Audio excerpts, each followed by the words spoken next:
ಈ ದಿನ ಎಲ್ಲೆಲ್ಲಿ ಮಳೆಯಾಗ್ತಕ್ಕಂತಹ ಸಾಧ್ಯತೆ ಇದೆ ಅಂತ ಹೇಳಿ ಹವಾಮಾನ ಇಲಾಖೆ ಕಡೆಯಿಂದ ಎಚ್ಚರಿಕೆಯನ್ನು ನೀಡಲಾಗಿದೆ ಅನ್ನೋದನ್ನ ನಾವು ಈ ವಿಡಿಯೋದಲ್ಲಿ ತಿಳ್ಕೊತಾ ಹೋಗೋಣ. ವಿಡಿಯೋವನ್ನು ಸ್ಟಾರ್ಟ್ ಮಾಡ್ತೀನಿ. ಅದಕ್ಕಿಂತ ಮೊದಲು ನೀವಿನ್ನೂ ನಮ್ಮ ಚಾನೆಲ್ಗೆ ಸಬ್ಸ್ಕ್ರೈಬ್ ಮಾಡದೇ ಇದ್ರೆ ಈ ಕೂಡಲೇ ಚಾನೆಲ್ಗೆ ಸಬ್ಸ್ಕ್ರೈಬ್ ಮಾಡ್ಕೊಳ್ಳಿ ಮತ್ತು ಲೈಕ್ ಮಾಡಿ. ಈಗ ನಾವು ಇನ್ಫಾರ್ಮೇಷನನ್ನು ತಿಳ್ಕೊತಾ ಹೋಗೋಣ. ಹೌದು, ಇವತ್ತು ಅಂತಂದರೆ ದಿನಾಂಕ 15/6/2026 ಇವತ್ತು ಎಲ್ಲೆಲ್ಲಿ ಮಳೆಯಾಗ್ತಕ್ಕಂಥ ಸಾಧ್ಯತೆ ಇದೆ ಅನ್ನೋದನ್ನು ನಾವು ಈಗ ಈ ವಿಡಿಯೋದಲ್ಲಿ ತಿಳ್ಕೊತಾ ಹೋಗೋಣ.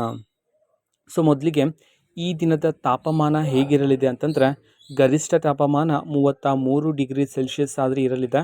ಕನಿಷ್ಠ ತಾಪಮಾನ 23 ಡಿಗ್ರಿ ಸೆಲ್ಸಿಯಸ್ ಆದರೆ ಇರ್ತಕ್ಕಂಥದ್ದು. ಅದೇ ರೀತಿ ರಾಜ್ಯಾದ್ಯಂತ ತಂಪಾದ ಗಾಳಿ ಸಹ ಬೀಸಲಿದೆ ಅಂತ ಹೇಳಿ ಮಾಹಿತಿ ಆದರೆ ಬಂದಿದೆ. ಈಗ ನಾವು ಜಿಲ್ಲೆಗಳ ಮಾಹಿತಿಯನ್ನು ತಿಳ್ಕೊತಾ ಹೋಗೋಣ. ಸೊ ಮೊದಲಿಗೆ ಬೆಂಗಳೂರು ನಗರ, ಬೆಂಗಳೂರು ಗ್ರಾಮಾಂತರ, ಚಿಕ್ಕಮಗಳೂರು, ಕೊಡಗು, ಶಿವಮೊಗ್ಗ ಈ ಜಿಲ್ಲೆಗಳಲ್ಲಿ ಗುಡುಗು ಮಿಂಚಿನ ಸಮೇತ ಬಿರುಗಾಳಿ ಸಮೇತ ಭಾರೀ ಮಳೆಯಾಗ್ತಕ್ಕಂಥ ಸಾಧ್ಯತೆ ಇದೆ ಅಂತ ಹೇಳಿ ಹವಾಮಾನ ಇಲಾಖೆ ಕಡೆಯಿಂದ ಈ ಜಿಲ್ಲೆಗಳಿಗೆ ಯೆಲ್ಲೋ ಅಲರ್ಟನ್ನು ಘೋಷಣೆ ಮಾಡಲಾಗಿದೆ.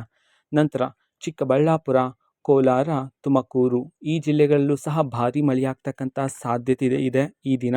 ಅದೇ ರೀತಿ ಬಾಗಲಕೋಟೆ, ಬೆಳಗಾವಿ, ಬೀದರ್, ಧಾರವಾಡ, ಗದಗ, ಹಾವೇರಿ, ಕಲಬುರಗಿ, ಕೊಪ್ಪಳ, ರಾಯಚೂರು, ವಿಜಯಪುರ, ಯಾದಗಿರಿ ಈ ಜಿಲ್ಲೆಗಳಲ್ಲಿ ಸಾಧಾರಣ ಮಳೆಯಾಗ್ತಕ್ಕಂಥ ಸಾಧ್ಯತೆ ಆಗಿರ್ತಕ್ಕಂಥದ್ದು. ಅದೇ ರೀತಿ ಗಂಟೆಗೆ 30ರಿಂದ 40 ಕಿಲೋಮೀಟರ್ ವೇಗದ ಬಿರುಗಾಳಿನೂ ಸಹ ಬೀಸಲಿದೆ. ನಂತರ ದಕ್ಷಿಣ ಕನ್ನಡ, ಉಡುಪಿ ಮತ್ತು ಉತ್ತರ ಕನ್ನಡ ಈ ಜಿಲ್ಲೆಗಳಲ್ಲೂ ಸಹ ಈ ದಿನದಂದು ಭಾರೀ ಮಳೆಯಾಗ್ತಕ್ಕಂಥ ಸಾಧ್ಯತೆ ಇದೆ ಅಂತ ಹೇಳಿ ಹವಾಮಾನ ಇಲಾಖೆ ಕಡೆಯಿಂದ ಇದೀಗ ಮಾಹಿತಿಯನ್ನು ತಿಳಿಸಿರ್ತಕ್ಕಂಥದ್ದು. ಓಕೆನಾ. ಸೊ ಇದು ಇವತ್ತಿನ ಒಂದು ವಿಡಿಯೋ.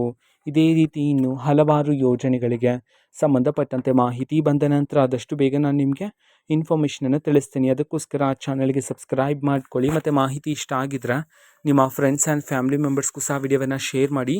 ಜೊತೆಗೆ ಚಾನಲ್ಗೆ ಸಬ್ಸ್ಕ್ರೈಬ್ ಮಾಡಿಕೊಂಡು ಸಪೋರ್ಟ್ ಮಾಡಿ. Thank you. ಬಾಯ್.